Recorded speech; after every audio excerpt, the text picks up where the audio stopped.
in 3, 2, 1.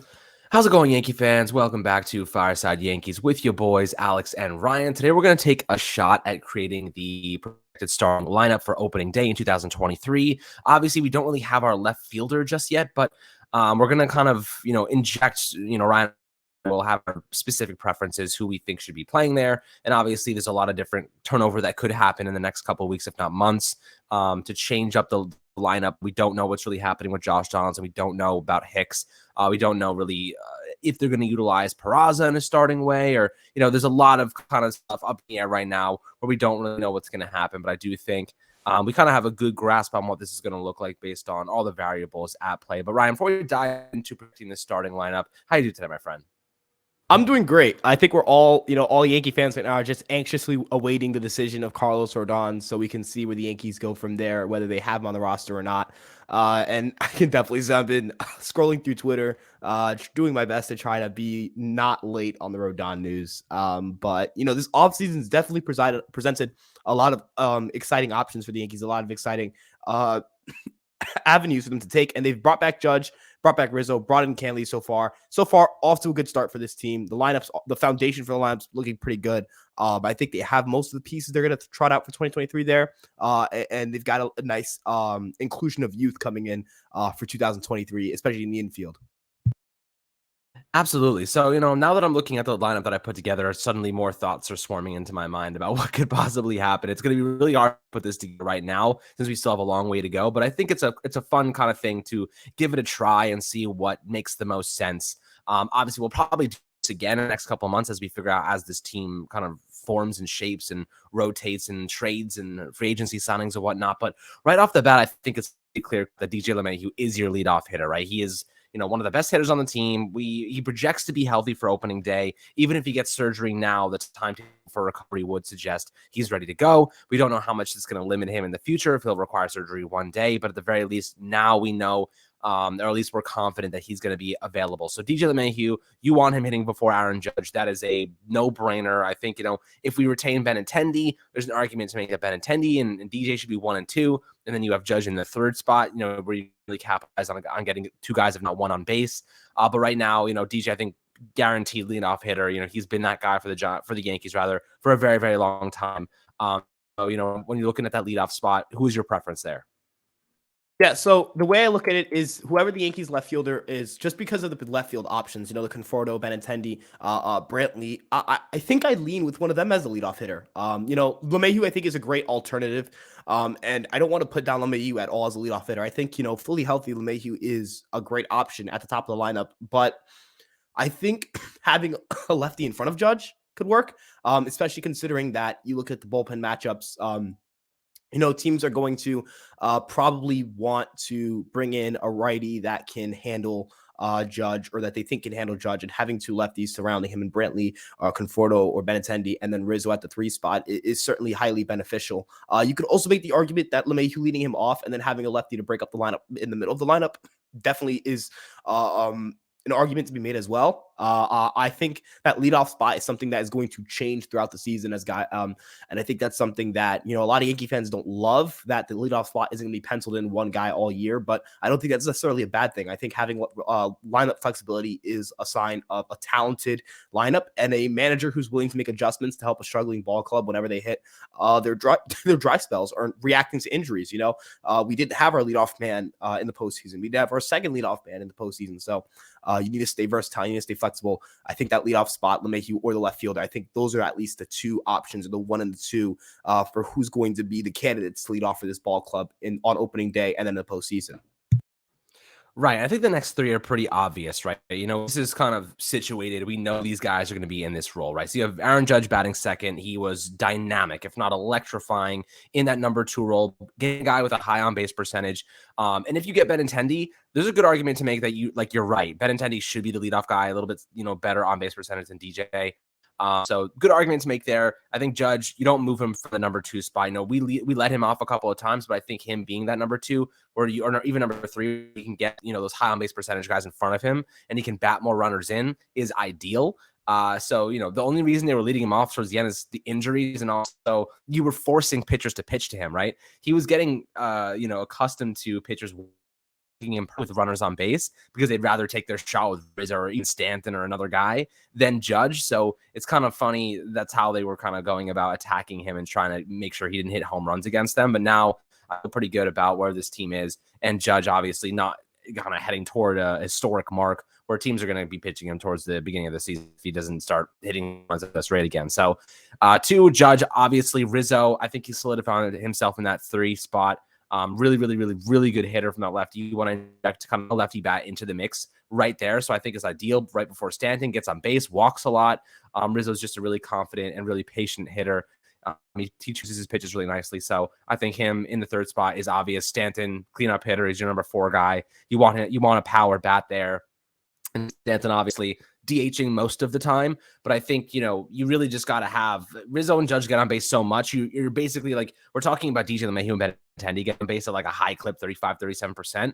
Judge and Rizzo do the same thing. And if not, Judge at a 43% almost last year. So you're looking at 2 guys that get on base a lot. Stanton, big slugger. You want him in that cleanup spot. Obvious, in my opinion. What are you thinking about 2 through 4? It's pretty straightforward, but maybe you have a different idea. Yeah, no, I think 2 through 4 is definitely the easiest part of the lineup to pencil in as Judge, Rizzo, and Stanton. That trio right there, they're going to hit a lot of home runs. They're going to do a lot of damage. Those are going to be the 3 guys that I look at for any pitching staff that is opposing the Yankees, and that's the part of the lineup they're worried about the most. And I think, I don't really think I have much more to say about it other than those are 3 phenomenal hitters. Rizzo does a very important job as the guy who splits between Judge and Stanton as a left-handed hitter. Good contact, great power. Great. That's the 2 through 4, and I don't think it changes at all in order, unless they're injuries, and you have to move them up in the order a little bit. Right. So when you're looking at left field now, because I'm not going with a Benintendi in my, projected lineup, I'm going with a Michael Brantley. I think the Yankees go with more of a rotation in left field next year, and Brantley's going to be a lot more affordable. I think you can go out and get Carlos Rodon and Michael Brantley. I don't think you can go out and get Rodon and Benintendi, because Benintendi, after you're seeing Nimmo's deal, you're seeing all these outfielders get paid like significantly. Benintendi's cashing the hell in right now. Like he's sitting there like 15 mil. My new floor is 20 mil. My new, maybe not 20, maybe 17, 18 mil is my new floor. So he's going to try to get that plus some longevity in his contract. I don't think the Yankees are willing to spend 30 on Carlos Rodon and then another 17 to 20 on Benintendi. See if he's going to want years. There's also reports saying that he may not want to go to a big market team like New York. He may want to stay in a smaller market team like Kansas City, just kind of feel like the lack of pressure maybe a little bit more. So I think Michael Brantley playing in a high atmosphere. He's been to multiple World Series at this point with the Houston Astros. Obviously a very proven offensive player. Defensively, his athleticism is shot. He played 64 games this past season, which is why I think you go with rotational kind of aspect here. You can easily do this, right? I think in a perfect world, Michael Brantley plays over 100 games. If that's not the case, you got Oswaldo Cabrera, right? He can play a multitude of different positions. You can use a Brantley, Stanton, and Oswaldo Cabrera trio in left field and just kind of rotate those guys. A lot of stop gaps, a lot of heavy rotation to keep those guys healthy. Oswaldo Cabrera is going to be a big factor in this. He can obviously go kick down to the infield or another outfield spot if there's any injuries. Mitigate that, but I think and then obviously you have Hicks as a backup if they don't manage to offload his deal. So in my opinion, I think Brantley is a really good fit. I think you can easily go with rotation and get all of those guys a significant amount of reps, in terms of Cabrera, and so they're more than ready for the postseason when the time comes.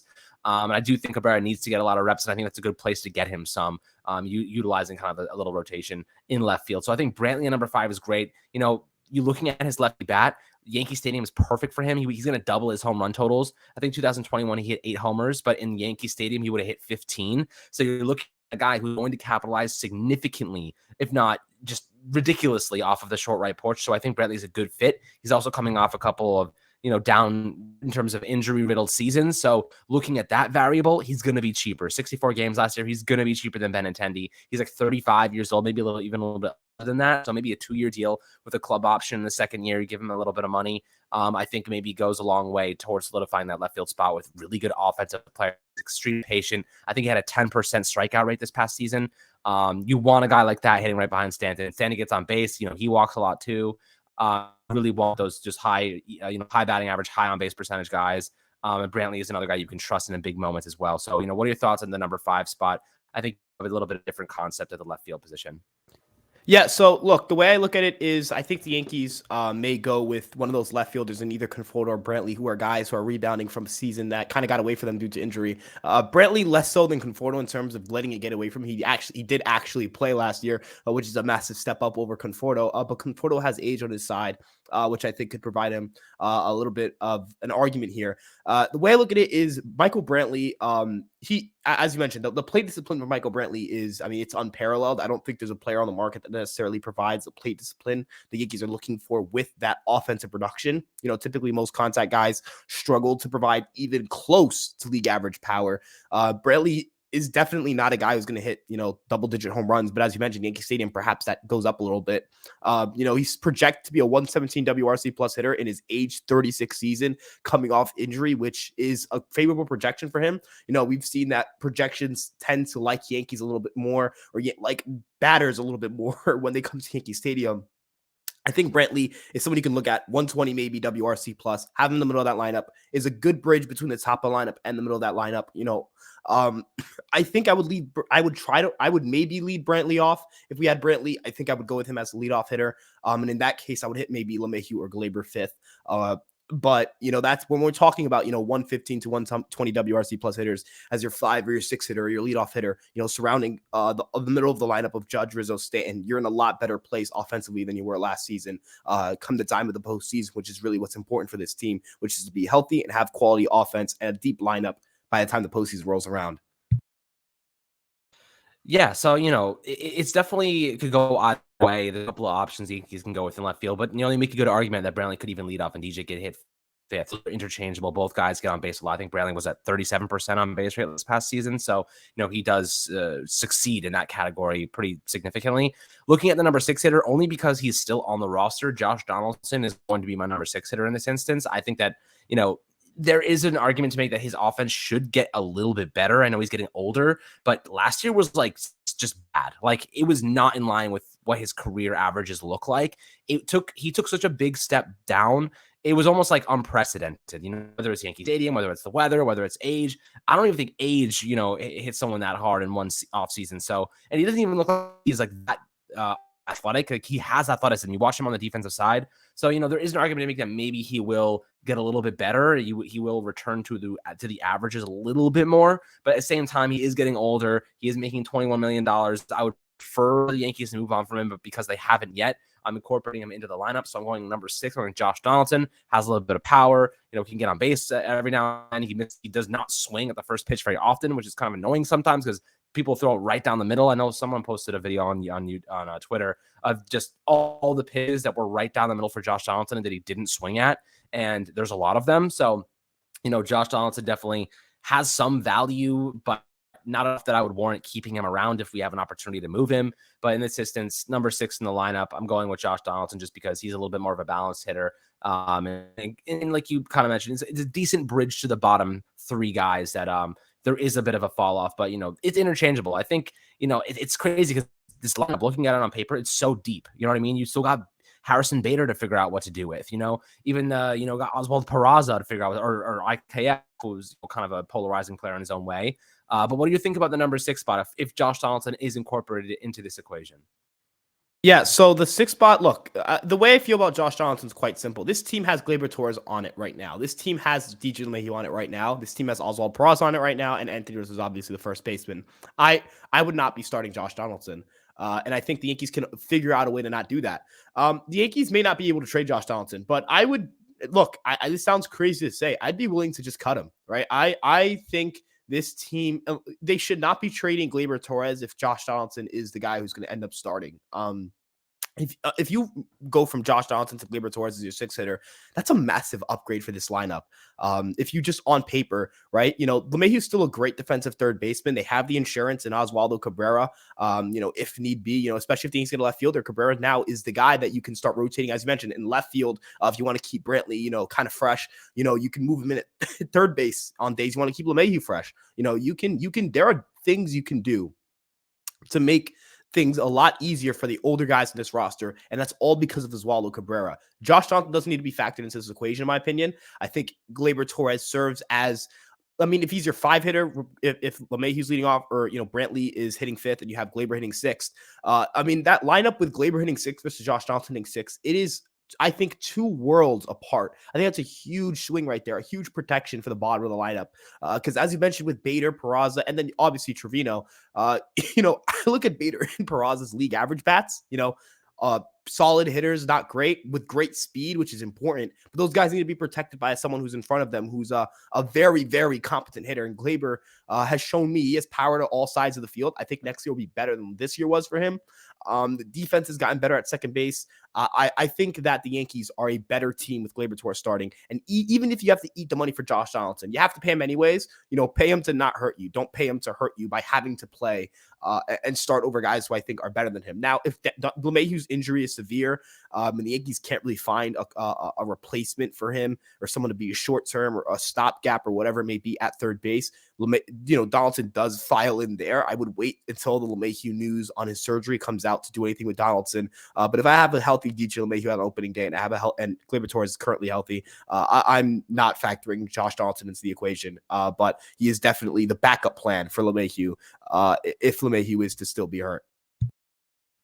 Yeah, I think that's a pretty good argument. Like I said, I'd prefer for Donaldson to be gone, but if he's on the roster, I can't see Aaron Boone and Cashman willing to bite their pride in that one and bench him for $21 million. It's definitely a little bit of a scenario, a situation that they're going to have to answer. This is a question that is coming up for them. So we're going to see what they do. It's going to be interesting. But in the 7th spot, okay, so here's where things get interesting, because you mentioned you can't start Gleyber Torres, DJ with Josh Donaldson in the equation.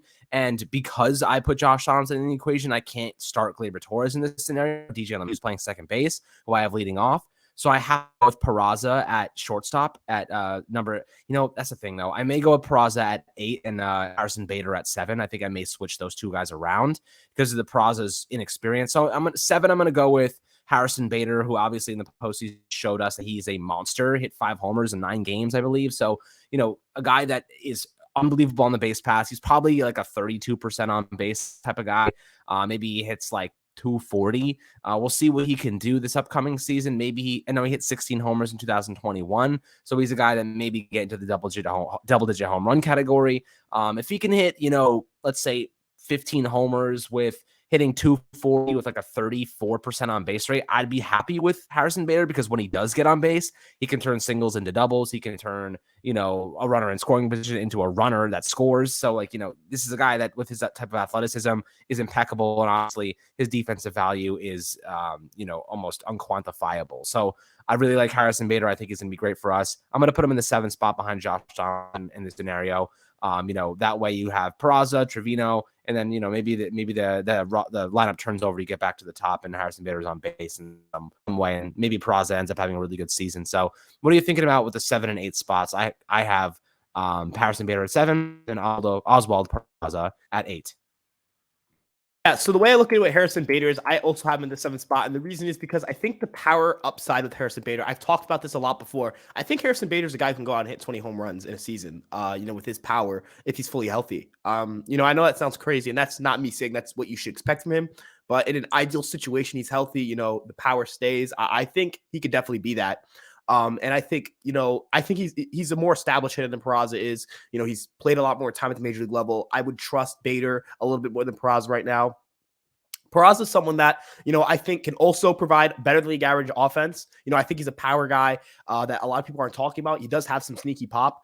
And when we're talking about the 7 and 8 guys, I think, a lot of people have looked at this lineup and say, even if they had Benintendi, the offense is basically, or, a left fielder, the offense is the same as it was last year. I vehemently disagree with that notion. Harrison Bader, instead of Aaron Hicks for a full season, or a left fielder for a full year, instead of part of Joey Gallo for half a season, having Oswald Peraza there instead of IKF, I think these are upgrades that definitely matter long term, and definitely matter for this team. Yes, Judge is going to regress, but Stan's also not going to put up an OPS plus under 120 most likely. Yes, you don't have Matt Carpenter, but I'm very confident in saying you're not going to get the nightmare that was the combination of Gallo, Hicks, and IKF next season. In that lineup, yes, you're taking risk with some young guys, but you also have a better bench. You're deeper. Volpe is someone's going to enter into this equation at some point during the season. It's hard to imagine he doesn't, unless something really terrible happens at AAA. This is a team that I think You also mentioned this. You also have the speed factor here with Peraza and Bader, right? These are very fast players. Peraza is someone who can steal 20 plus bags. I think with bigger bases, Bader is someone who can steal 20 plus bags. Base running is important. It provides value. It puts pressure. It helps the bottom of the lineup. Jose Trevino is not going to be someone who's going to just, be left on his own when he's got to run at first base. Because if that runner on first base is by Bader or Peraza, they could steal second and put pressure, right? Trevino's a guy who makes a lot of contact that he can move a guy over. Now you have a runner on third, maybe with the leadoff hitter coming up with 1 or 2 outs. That's a different situation, right? I think this team is going to be able to use its athleticism and towards the bottom of the lineup, their contact skills. Peraza and Bader also aren't high strikeout guys. If you're hitting a 6-hitter with LeMahieu, Glaber, or Donaldson, you have at least someone who isn't the worst hitter in the world over there. This team's deep. And I think that's a big step up from what they were in the postseason. It felt like last year, if Judge wasn't hitting towards the end, this team wasn't going to hit. But now, with the way the lineup's constructed now, this team can kill you in a lot of different ways, whether it's power, putting the ball in play, getting on base. I think a lot of these guys can hit for a higher average than a lot of the guys did last year. And most importantly, these guys can steal bases, which is something that I think they tried to do last year, but they didn't necessarily have the athleticism to pull off. And of course, this team can hit, 200 plus home runs from a team that hits 200 plus home runs in a single season. This team's always going to hit a lot of home runs, but this lineup is definitely deeper than in years past, and I think that that's something that's very important to look at and analyze when we're talking about this lineup for next season. Absolutely. So you're looking at the number 9 spot now. Obviously, it's Jose Trevino. Obviously he's your probably most vulnerable hitter. Your biggest liability is the catcher position mostly is in baseball. But, Trevino obviously played well above expectations last year offensively. The first half of the season was tremendous for him. Second half kind of took a nosedive. Playoffs were really bad offensively for him. But he's such a good catcher, defensively, also just a great teammate, great clubhouse guy. We can project that he will be the starter next season. Then again, when pitch framing is no longer really a variable and go to the robo umps one day, Trevino's probably not even starting for anybody. That his entire value is reliant on that defensive metric, just the pitch framing and strike rate. So without that, his value is nil. You're going to see, a lot more, offensive first catchers probably starting to come through the ranks. That's why Austin Wells is a guy the Yankees really, really, really like. Lefty catcher, really good offensive player, grooming him to be that guy down the road. So we'll see kind of how the development of this position goes. But Trevino obviously is the number 9. But guys, I'd love to hear perspectives below in the YouTube comment section. Let us know what your preferred lineup would be if you would have any qualms with our ideas or thoughts on how we constructed this. It could change. It's probably going to change a crap ton come opening day in a couple months from now. So we'll see how things go, but always happy to hear perspectives below in the comment section. As you enjoy the rest of your day, like and subscribe, and we'll catch you guys on the next Fireside Yankees episode.